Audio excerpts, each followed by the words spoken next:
So I finally managed to wrap up the Fire Staff and Rapier build.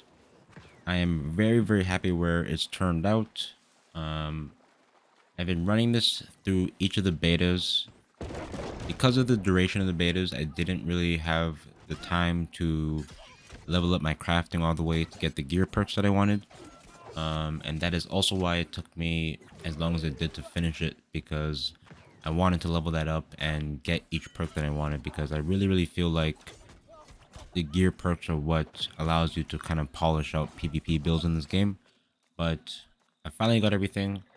The build is a beast. Super high burst, really nice mobility. I've I've really been enjoying from the start the harmony that the Fire Staff and the Rapier have. The engage and disengage ability that you have with Rapier, in conjunction with Fire Staff with the gap closer, really allows you to control the battlefield and handle outnumbered groups of enemy very effectively, which is one of my favorite ways to PvP. But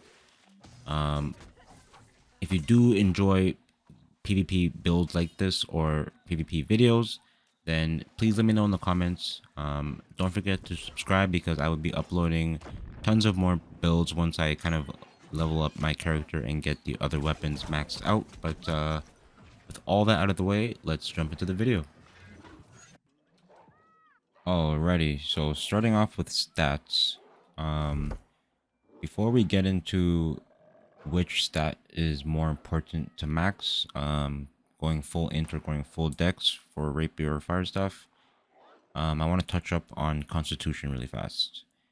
If you want to get in depth, I have a video which I'll probably leave in the description going into why I think Constitution for PvPs specifically is a very important stat to have, and will go a very long way in this game.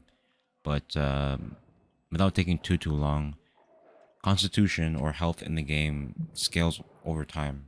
So it's one of those things where once you get a comfortable amount on your character, you don't really have to be committing as much stats into it, and it'll allow you to just focus on your other two main stats.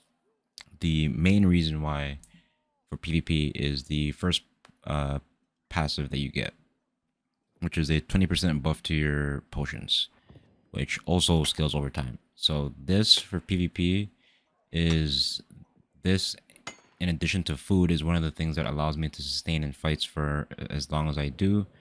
And you'll kind of see once we get into the PvP portion of the video why Constitution is so important. But I would highly recommend trying to get your Constitution to 50 as fast as you can. And as you can see by the way I've committed my points here, a majority of it is through my items. I didn't just go ahead and dump my initial points into Constitution. As I was leveling, whatever main stat you're trying to level up first for me, which was intelligence, but I would do 2 and 1 for Constitution, and then try and prioritize getting as much Constitution on gear without sacrificing all of my main stat as I could. So little things like just following the main story will get you the necklace here, which is a really nice addition to any build, because it really beefs up your character. Gives you 11 Constitution. And then if you just take a look at my gear, I have it on a couple of my pieces here. So on my gloves, and I believe maybe one more piece, my ring here. But you want to try and get up to 50 Constitution, and then at that point you can just kind of focus on the offensive portion of your build. But jumping into int or dex, it's actually pretty simple which stat you would want to max out for any weapon. The actual tooltips here will tell you which stat is your weapon is going to favor more, and it's actually a percentage. So in Rapier's case, it does scale off of dex and intelligence, but it scales more heavily on dex, and I think the actual numbers are 0.9% off of dex and like 0.7 or 6 off of int, which means the points that you put into your abilities here are going to affect your rapier's damage more versus putting it into intelligence. The reason why I have more intelligence right now is because of, again, the passives that you get for putting the points into each stat. In my opinion, it is more worthwhile to try and get this passive right here as fast as you can and then focus on dex. The 10% critical hit damage helps both your fire staff and the burst potential for your rapier. But beyond that, I believe dex is the more favorable stat. Not only because it gives you more damage for your weapon, but if you take a look at some of these passives, they are pretty insane. Thrust damage, which is just extra DPS. Dodge stamina, which is insane. Backstab damage.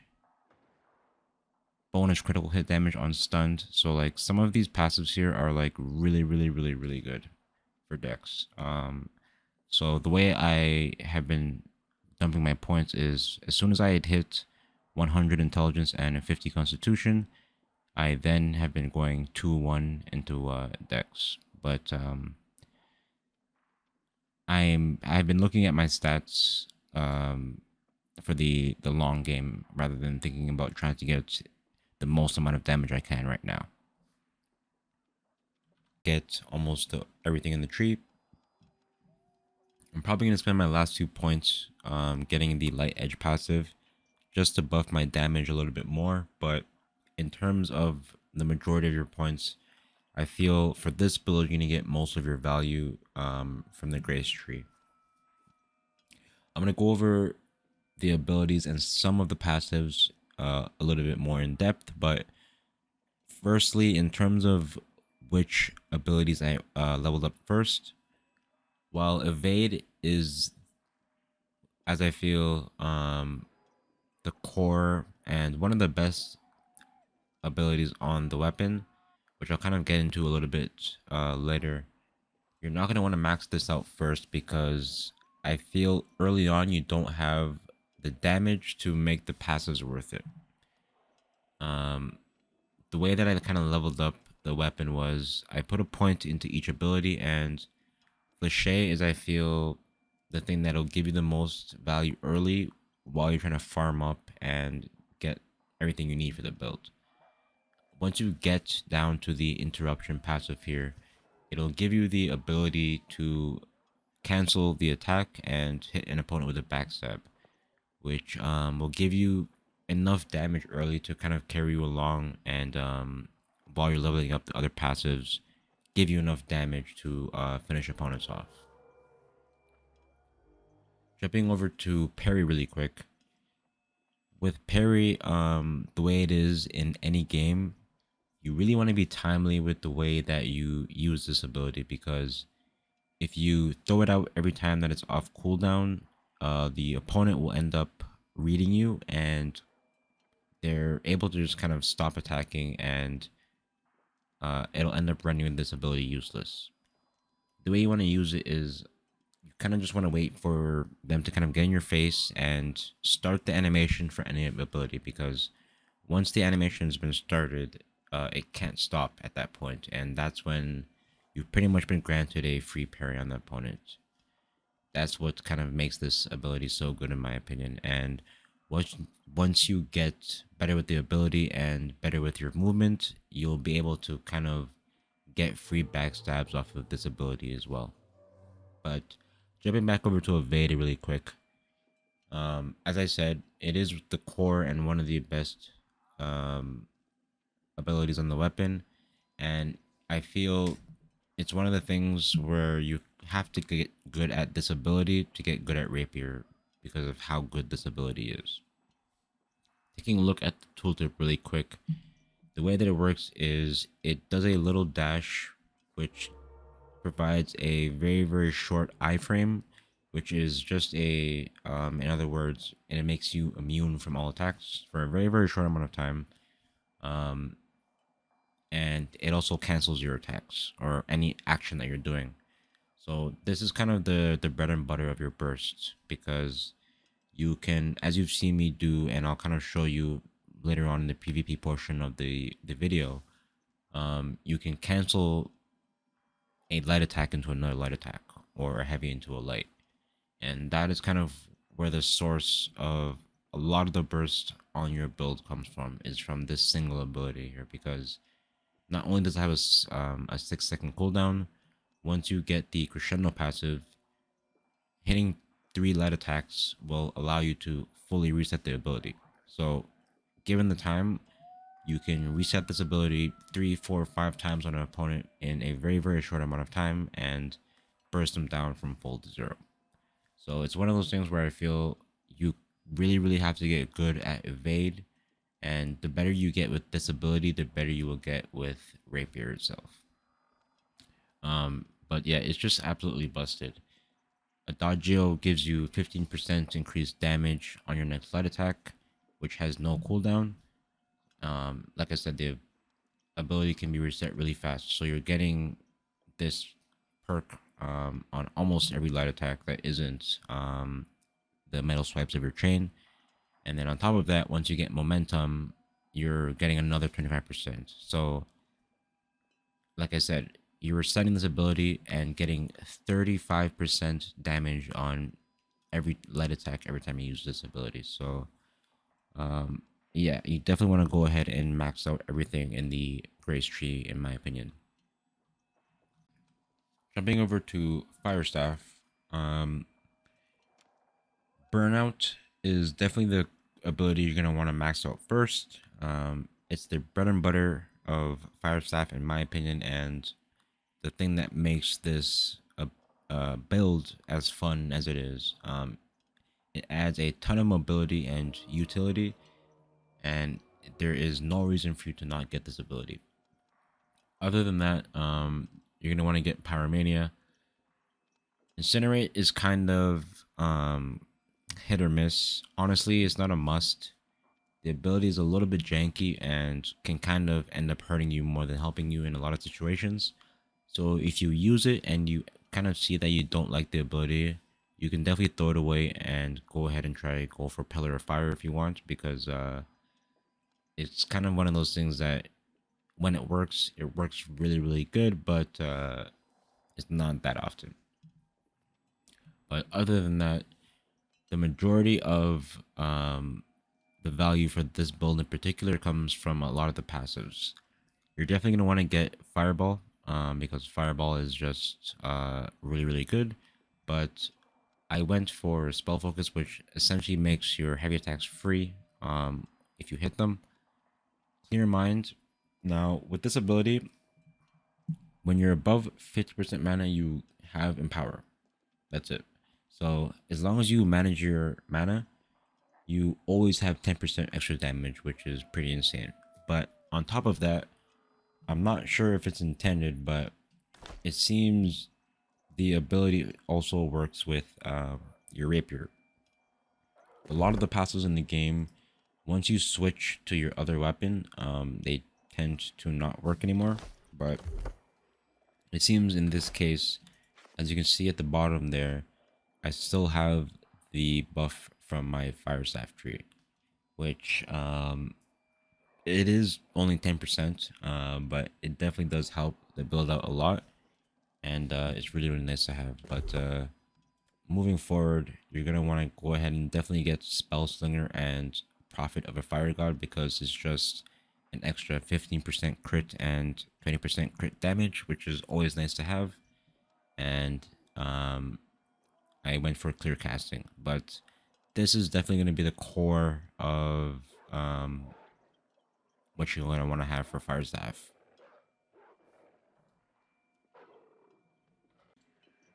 Jumping into the gear, before I get into the individual pieces here, I believe that crafting is going to be one of your best friends in this game because of just how much value it has in the game.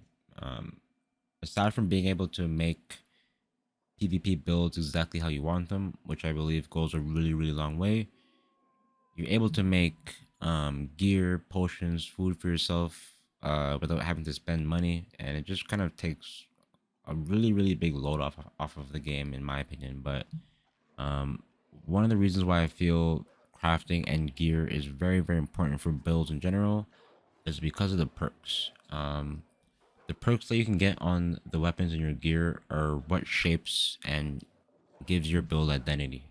Because in addition to the abilities that you choose, the perks that are available on your gear allows you to personalize and buff your abilities even further. But with that out of the way, the ones that I've gone for my build in particular, you're gonna want to get Empowering Fireball just to get that extra damage on the ability, which is always nice to have.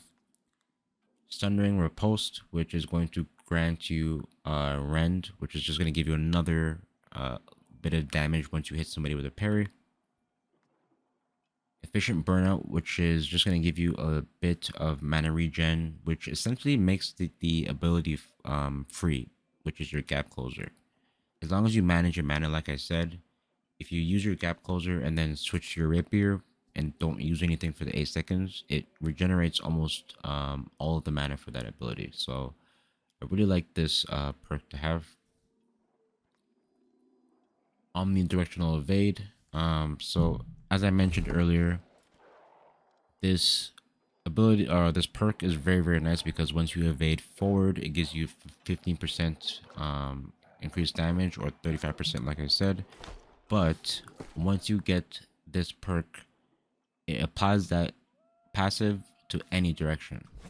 So normally you would have to do this to get to the buff on your light attack. But once you get that perk on your gear, whether you evade forward or to the side or around somebody, you always get that buff on your light attack. So I really, really, really liked having omnidirectional evade. And lastly, I didn't really have a perk in mind that I wanted, and I kind of just crafted and got lucky with freedom. I am going with light armor on this build just as a personal preference. If you feel like you prefer heavy or medium, then you can go for that. But because of how squishy light makes you, I feel like I got really, really lucky getting freedom, because any amount of time that you're spent stunned is not a good time on a light armor build. Lastly, on my weapons, you're just gonna want to get really whatever you want to or can find for fire staff. So whether that be critical damage or critical hit chance, enchanted, any of those are going to be good for your fire staff.